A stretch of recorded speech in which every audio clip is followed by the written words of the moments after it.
Hello, ladies and gentlemen. My name is Penn, and welcome back to the channel.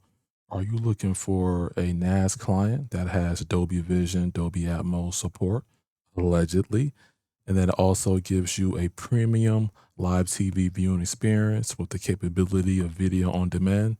I welcome you to Formula Z12 Ultra.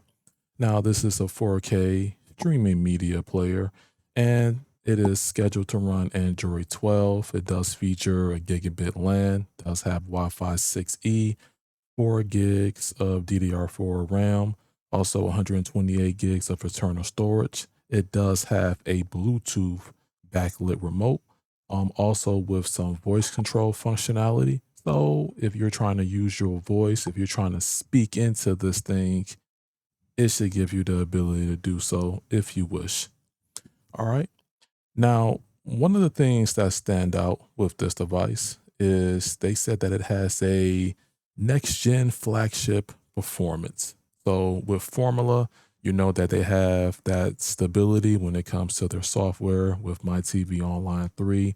And then they also have consistent software updates to where throughout the process of you having that device, they're going to ensure that you have the most stable firmware.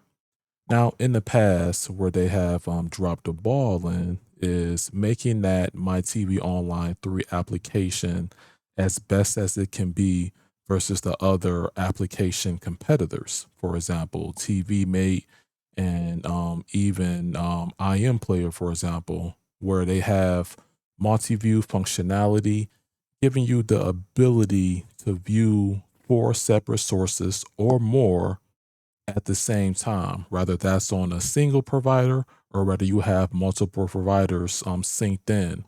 I think they have an opportunity with this device to really shut down the competition completely, but we need to see some innovation, and that's what I'm going to be testing here.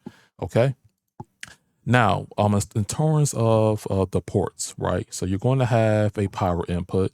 You can expect to see a USB 3.0, a USB 2.0, of course, HDMI, gigabit LAN, an option for a micro SD card, and also an option for an optical S/PDIF. For me, my workflow is going to be simple. I'm going to be mainly be using HDMI. I'm going to be having this hooked up to the capture card, and eventually I will be running this through a Denon X3800H AVR. And further, I will be testing the HDR10, the Dolby Atmos, things like that to see if it's up to par when it comes to other devices on the market. Now, they do give you an HDMI cable with this. I recommend you use your own HDMI cable if you can. Definitely do some research into some premium HDMI 2.1 cables for sure. Okay. Now, from the look of the device, it looks sleek. I do like the design. When I first unboxed it, laid my eyes on it, while it was in my hands, it's definitely from a design standpoint, Formula has always delivered. The question is it going to deliver when it comes to some of the features that it promises, especially Dolby Vision and Dolby Atmos? This will be a review series that will not only test the core functionality, but what they advertise also.